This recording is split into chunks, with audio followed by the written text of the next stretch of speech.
Oi pessoal, aqui é o Daniel Guedes e como eu prometi, final de ano está chegando, né? E acho que é um bom momento para a gente poder pensar o futuro da nossa empresa, dos nossos negócios, não só para 2015, né? Mas para outros anos também. E eu vou fazer aqui uma série de podcasts falando sobre métodos, né, de planejamento que a gente pode utilizar para construir o longo prazo da nossa organização, da nossa empresa, né? E existem vários métodos, alguns mais recentes, outros já mais antigos, clássicos, né? E eu vou começar falando do queridinho do momento, um dos mais recentes métodos de planejamento estratégico, que é o método Canvas. O método Canvas ele ficou super conhecido no mundo inteiro porque foi testado em mega corporações como a 3M, o Google e outras empresas famosas, e ele especialmente ficou conhecido pela aparência simples, né, que ele traz. Ele é um método totalmente visual que pode ser feito em grupo. Aliás, essa é a característica do bom planejamento estratégico. Você sempre deve fazer em equipe, né? Colocando gente de várias áreas da sua empresa, às vezes com visões até antagônicas à sua, porque nesse antagonismo é que nascem as boas estratégias. Então o método Canvas ele se baseia, né, nesse apelo visual, algo que você pode inclusive expor no seu escritório. Ele fica até bonito assim na parede. E é uma forma de você também olhar para aquilo, a sua equipe, olhar constantemente e verificar se vocês estão conseguindo cumprir aquilo que foi planejado, né? Porque esse é um desafio, né? Planejar é até prazeroso para algumas pessoas, mas para muitos aquilo não sai do papel, né? Aquilo é engavetado e não serve de nada. E o grande desafio é colocar em prática, né? E a gente até quero falar sobre isso também no futuro, aí num podcast específico. Mas enfim, a ferramenta, né, o Canvas, foi criado por um cara chamado Alex Osterwalder e um companheiro de faculdade dele, o francês Yves Pinet. Eles estudavam juntos e tal e acabaram desenvolvendo essa metodologia que originalmente ela foi criada para ajudar empresas de internet, né, empresas que trabalham com base tecnológica a ter um planejamento mais estruturado, já que são empresas tipicamente formadas por jovens que às vezes não querem perder tempo planejando. Então, por isso que é uma ferramenta relativamente simples, né, porque foi criada com essa visão de tornar o planejamento algo viável em estruturas menos formais, né. Eles escreveram um livro que chama-se Business Model Generation. Esse livro é um clássico, já está vendendo no mundo inteiro e já está traduzido no Brasil. Foi publicado em 2011 pela Alta Books. E também já existem consultores brasileiros fazendo também o trabalho de fomentação dessa tecnologia, dessa ferramenta, e também já há livros escritos por brasileiros aí, mas a obra original que deu origem e que a divulgação desse método justamente chama-se Business Model Generation. Bom, a linguagem que ele utiliza como eu disse, bem simples, e é uma linguagem comum que permite descrever, analisar e orientar as organizações em como elas podem criar novos, né, que no caso seriam inovações, ou alterar modelos de negócio já existentes. Então, serve para você criar novos modelos de negócio ou alterar o seu modelo de negócio existente. Define-se modelo de negócio como a representação dos processos e das estratégias de uma organização em que esta oferece valor aos seus clientes, obtém seu lucro e mantém de forma sustentável por um período de tempo. Então, vocês vão ver que tem essa visão clara da lucratividade o tempo inteiro aqui na ferramenta, o que muito me agrada. Você sabe que eu publiquei aí uma série de vídeos sobre lucratividade, então eu de fato acho que, como empreendedor que sou, se eu não tiver um olhar constante para o lucro, dificilmente o meu negócio vai se sustentar.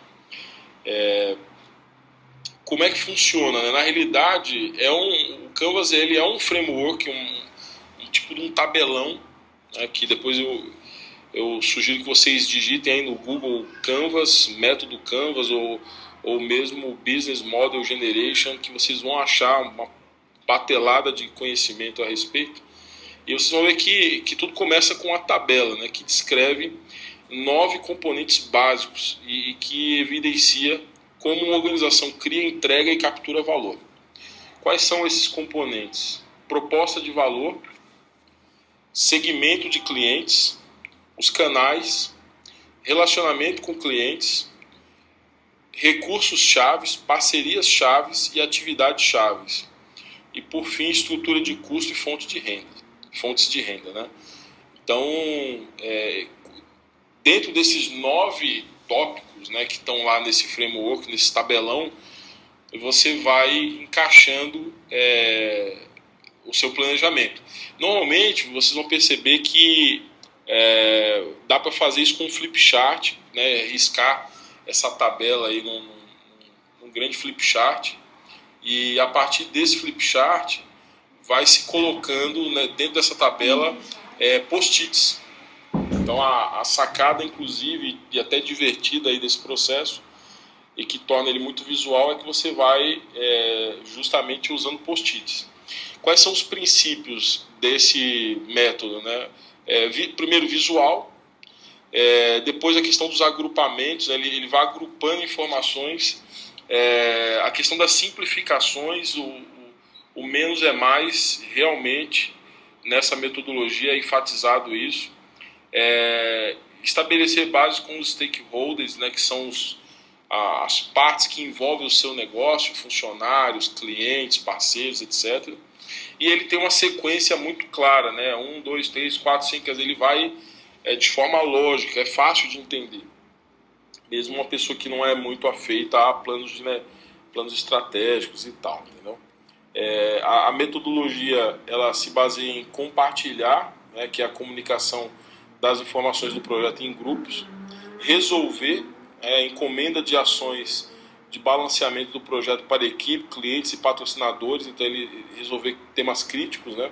Integrar o agrupamento de blocos para fazer as amarrações necessárias e conceber, que é definir a definição do projeto por meio de um fluxo de trabalho em 13 passos específicos. A primeira, para você conceber, né, o projeto, a primeira coisa é definir o que eles chamam de pitch, que é uma frase pequena e rápida, onde você consegue sumarizar o projeto. Então, falar aqui de uma coisa que é da minha área, eu não sei se alguns de vocês sabem, eu tenho uma rede de franquias na área de educação, e assim, um problema típico que a gente tem que constantemente resolver é como captar mais alunos, né? Então, se eu fosse fazer hoje, nesse momento, um canvas para resolver essa questão na companhia, o pitch seria justamente isso, né? Como aumentar as vendas de matrículas. Então é uma coisa bem clara e objetiva que define por que você está dedicando tempo ali naquele trabalho, né? E aí você vai definir um gerente desse projeto, um gestor, um líder, que é a base também, né? Porque se você tem um projeto que ele não tem líder, ele não sai do lugar. Então começa o Canvas por essas duas definições, né? Qual é a frase que sumariza o projeto e quem é o gestor. E aí depois você vai colocando as justificativas, um objetivo SMART, né? Que é aquele conceito clássico aí do SMART, que depois eu vou relembrar aqui, os benefícios, qual é o produto, os requisitos, os stakeholders, a equipe, as premissas, os grupos de entrega, restrições, riscos, linha do tempo e os custos. Então nessa ordem.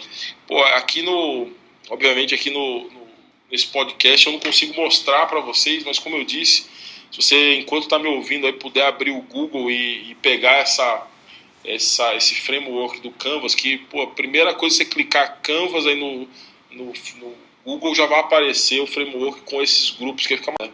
E basicamente, cara, eles tratam, esse framework ele responde àquele clássico, né, aquelas perguntas clássicas lá do método 5W2H, que foi trazido aqui no Brasil pelo famoso Falcone, né, que já está aí há muitos anos na área da qualidade.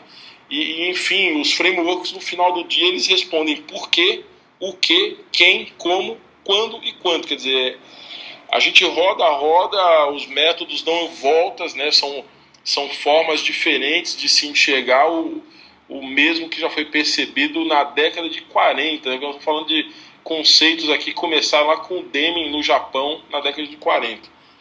Enfim, mas de fato esse visual e essa nova roupagem é super atraente, né? Bom, aí você, na realidade, a dinâmica de fazer o planejamento do Canvas, como eu disse, é bem legal. Você coloca esse framework lá, pode desenhar ele no flipchart, ou mesmo imprimir numa plottable, colar na parede, junto o teu time estratégico, uma porrada de post-it e desce o porrete, entendeu? Começa a preencher e fazer com que todos entendam claramente cada tópico e participem, né, da estratégia, da criação das estratégias, né? A questão do objetivo SMART, eu acho que é um ponto fundamental também, porque às vezes a gente acha que tem um objetivo, ou que tem aí um propósito, né, para fazer o planejamento, e muitas vezes você não tem esse objetivo tão claro assim. E sem um objetivo claro, naturalmente que todo e qualquer esforço de planejamento ele vai ser em vão. Então o objetivo SMART ele traz aquela característica, né, de temporalidade, ele é numérico, né, ele tem toda aquela questão da meta bem feita, né, que você tem que ter o que você quer atingir claramente, em que tempo e com a descrição bem clara. Então isso é uma das boas características que o método Canvas tem. Bom, eu não consigo aqui também detalhar tanto mais esse método, porque ele é bastante visual. E o que me resta aqui nesse podcast é estimular, né, que você tenha uma curiosidade a respeito dessa metodologia e possa procurar saber mais sobre isso, se interessar sobre o tema. Com certeza você vai se surpreender e no mínimo, a intenção aqui é que você consiga dedicar tempo para o ato de planejar, né? Que de fato no dia a dia, na correria, dificilmente a gente encontra tempo para isso, né? Às vezes a gente fica só resolvendo problemas aí fazendo o dia a dia da empresa andar, mas eu acho que pelo menos uma vez no ano, e essa, como eu disse, a época de fim de ano ela acaba sendo boa para isso. É a oportunidade que a gente tem de tentar de alguma forma se conectar, né, com esse pensar o negócio de maneira mais estratégica. Só para finalizar, para não deixar no ar aí, caso alguém não conheça o conceito de SMART, né, ele na realidade foi uma abrasileirada a sigla, aí o S de SMART seria de uma meta, um objetivo específico, o M de mensurável, o A de atingível, o R de relevante e o T de temporal, né? Então a base de tudo, você tem o pitch, que é aquela frase norteadora que identifica o projeto, e depois você tem um objetivo mensurável, sendo específico, mensurável, atingível, relevante e temporal. É isso, meus amigos. Obrigado aí por ter me ouvido nos últimos quase 15 minutos. E ao longo dos próximos dias aí eu quero publicar outros podcasts falando um pouquinho sobre metodologia de planejamento estratégico, que é uma coisa que eu sempre gostei. E, enfim, se eu puder contagiar mais gente nesse movimento, com certeza a gente vai fazer um Brasil melhor, porque o país bom começa por instituições bem geridas, né? E as empresas são transformadoras. Não é à toa que países desenvolvidos têm empresas muito bem desenvolvidas e que ajudam a transformar todo o ecossistema que é uma nação. Então, obrigado pela audiência e pela atenção. Até breve. A gente volta aí no futuro próximo com outros temas. Eu acho que no próximo podcast a gente deve falar sobre o BSC, que é uma metodologia muito cativante, desenvolvida pelo Kaplan, né? Alguns anos atrás eu lembro que eu conheci essa metodologia, eu estava fazendo graduação ainda em administração, ela estava bombando e usei o BSC na minha tese de mestrado, enfim, me acompanha há alguns anos, adoro, e vou falar sobre ela no próximo podcast. Valeu!